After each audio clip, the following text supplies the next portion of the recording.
નમસ્તે વિદ્યાર્થી મિત્રો, શ્રી નિરાશ શૈક્ષણિક સંકુલની યુટ્યુબ ચેનલ પર સ્વાગત છે.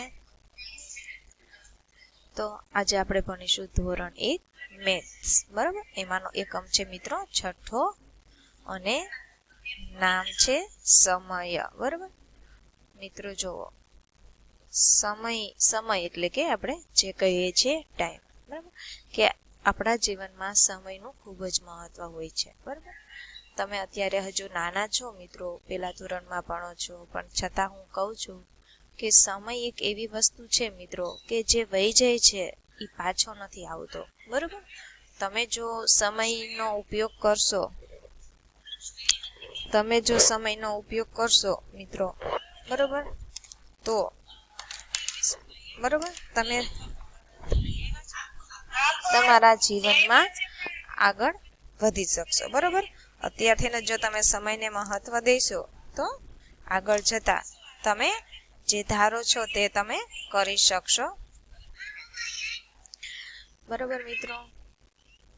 તો સમય છે આપણા જીવનમાં ખૂબ જ મહત્વ હોય છે. અત્યારે તો તમે નાના છો તો તમે શું કરો મિત્રો, હાઈલાઈટ દઈ દઉં કે સવારે તમે ઉઠો, બરાબર. ઉઠીને પછી દાંત સાફ કરો, બરાબર, નાવ, પછી કપડાં પહેરો, પછી સવારનો નાસ્તો કરો, પછી સ્કૂલે જાઓ, ત્યાં નાસ્તો કરો, રિસેસમાં સ્કૂલેથી ઘરે આવો, પછી જમો, બરાબર, પછી રમવા જાઓ, પછી સાંજે હોમવર્ક કરો અને પછી સૂઈ જાઓ.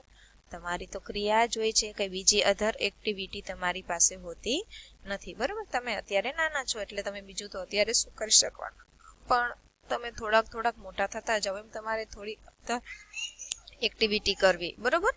પછી એક્સ્ટ્રા ભણવું, વાંચવું, કરવું, બરાબર. ઘણું બધું એક્ટિવિટીનું આવે છે, કલર પૂરવા, ડ્રો, ચિત્ર કરવું, બરાબર. તો એવું પણ તમે કરી શકો છો મિત્રો. તો આજે આપણે જોઈશું સંપદાનો દિવસ, બરાબર. આ સંપદા નામની એક છોકરી છે અને એનો દિવસ છે. તો જોઈ લઈએ મિત્રો.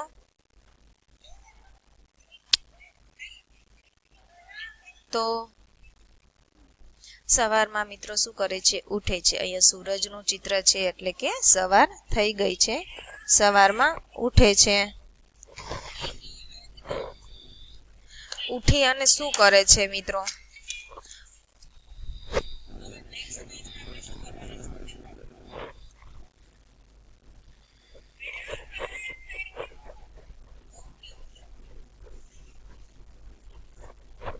ઉઠી અને શું કરવાનું, તો કે ઉઠવાનું, પછી બ્રશ કરવાનું, પછી નાહવાનું, ધોવાનું, બરાબર. પછી તો કે નાસ્તો કરવાનો, પછી શું કરો, નાસ્તો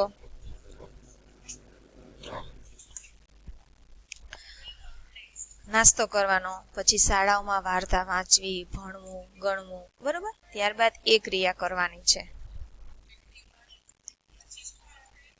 બરાબર. ત્યારબાદ બપોરનું ભોજન લેવાનું છે, બરાબર. પછી રમવા જાઓ, પછી શું કરો મિત્રો, તો કે સાંજે હોમવર્ક કરવાનું, ભણવાનું અને પછી સૂઈ જવાનું, બરાબર. ત્યારબાદ જોઈએ કે તમે સવારે જે પ્રવૃત્તિ કરતા હોય તેના ઉપર ટીક કરવાનું છે. તો સવારે તમે શું પ્રવૃત્તિ કરો છો મિત્રો, તો સવારમાં ઉઠી અને શું કરો છો, તો કે બ્રશ કરો છો, તો કે હા, સવારમાં ઉઠીને બ્રશ કરવાનું છે. પછી શું કરવાનું છે, ઉઠી, બરાબર, સવારે જે પ્રવૃત્તિ કરતા હોય એમાં ટીક કરવાનું છે, ઉઠવાનું છે, પછી નાહવાનું છે અને સવારે નાસ્તો, બરોબર. આ બપોરનું છે, સોરી અહીંયા તો નહીં આવે, આ ચિત્ર હતું બપોરનું એટલે આ બેમાં આવશે. પછી જો તમે સાંજે જે પ્રવૃત્તિ કરતા હોય એમાં ટીક કરવાનું છે. તો સાંજે શું કરો છો, તો કે સાંજે તમે રમો છો અને સાંજે સૂઈ જાઓ છો, બરોબર. ત્યારબાદ તમે જે દિવસે પ્રવૃત્તિ કરતા હોય ને એ કરવાનું છે. તો દિવસે તમે શું પ્રવૃત્તિ કરો છો, તો અહીંયા આવશે ટીક, બરાબર. અને દિવસે તમે જમો છો, નાવ નહીં તો સવારે આવે. તમે જે રાત્રે પ્રવૃત્તિ કરતા હોય તો રાત્રે એક તો સૂઈ જાવ છો અને બીજું, બરાબર, રાત્રે શું કરવાનું, સૂવાનું છે. અને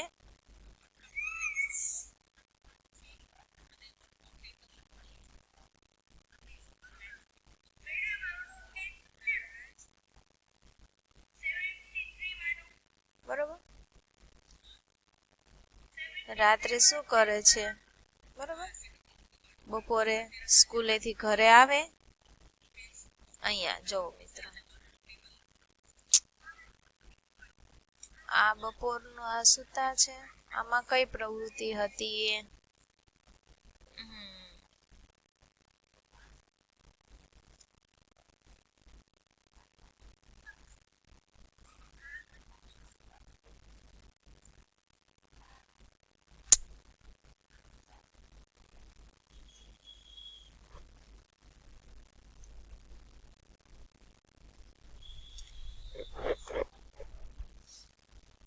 આમાં ટીક આવશે અને આમાં ટીક આવશે. પ્રવૃત્તિઓને યોગ્ય ક્રમ દેવાનો મિત્રો. તો જુઓ અહીંયા પ્રવૃત્તિઓને આપણે યોગ્ય ક્રમ દેવો છે. તો શું કરશું? તો અહીંયા શું કરે છે જુઓ તો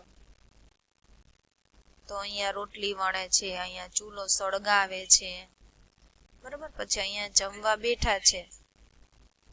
પછી અહીંયા લોટ બાંધે છે. તો સૌથી પહેલા આવશે કે શું કરે છે, અંદર લોટ નાખે છે, બરોબર. પછી શું કરે છે, પાણી નાખે છે. પછી શું આવશે મિત્રો? તો કે શું આવશે?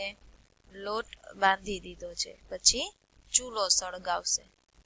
પછી રોટલી વણશે અને પછી આના ઉપર શેકશે અને અહીંયા પીરસશે. જમવાનું તૈયાર, બરાબર. આવી રીતે ક્રમ દેવાનો છે. જે પ્રવૃત્તિમાં વધારે સમય લાગે તેના ઉપર ટીક કરવાનું.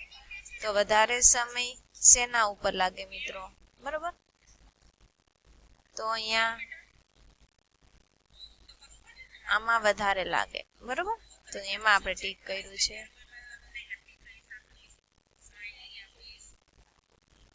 તો અહીંયા શું છે, વધારે સમય શેમાં લાગે? ચાલીને જવામાં કે સાયકલ લઈને? તો કે ચાલીને જવામાં વધારે સમય લાગે એટલે કે અહીંયા ટીક આવશે, બરાબર. ત્યારબાદ તો અહીંયા મિત્રો પૂરું થઈ જાય છે, બરાબર. સમયનું મહત્વ છે. જો તમે સાયકલ લઈને જાઓ, સાયકલ લઈને જાઓ તો સમય ઓછો લાગે, ચાલીને જાઓ તો સમય વધારે લાગે, બરાબર. કોઈ પણ પ્રવૃત્તિમાં સમય અત્યારે મેઇન છે. જો અહીંયા નળ આવતા હોય તો એમાં લાગે, પણ આ સીધું બોરમાંથી લેવાનું હોય, બરોબર. નળીમાંથી, સોરી, અહીંયા ડાયરેક્ટ નળમાંથી આવે છે, અહીંયા નળીમાંથી આવે છે. તો સમય શેમાં વધારે લાગશે? આમાં લાગશે, આમાં નહીં લાગે મિત્રો.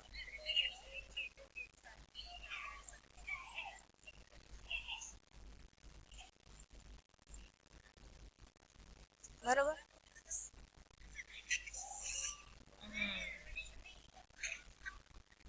આમાં સમય વધારે લાગશે, સોરી, સમય આમાં, કેમ કે નળી દ્વારા છે, બરોબર.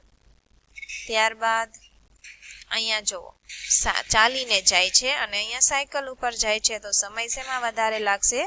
ચાલીને જવામાં. તો અહીંયા ટીક થશે, બરોબર. તો કોઈ પણ કાર્ય કરવામાં મિત્રો, બરોબર, સમય શેમાં વધારે લાગે, ઓછો લાગે, હવે તમને ખ્યાલ આવી ગયો હશે. અને અત્યારે કોઈ બી વર્ક કરવું છે મિત્ર, તો અત્યારે ટેકનોલોજી આવી ગયું છે, જેથી કરીને આપણે સમયનો ઉપયોગ કરી અને જાજુ બધું કામ થાય છે, બરોબર. તો અત્યારે જે દેશમાં વિવિધ ટેકનોલોજી અને ઉદ્યોગો છે, હવે ગૃહ ઉદ્યોગો છે એ બંધ ઓછા થઈ ગયા છે. એને લીધે મશીનરી ઉદ્યોગો ચાલુ થઈ ગયા છે. તો અહીંયા હું મિત્રો એકમ પૂરો કરું છું. ફરીથી મળીશું નવા એકમ સાથે. અસ્તુ. જય હિન્દ, જય ભારત.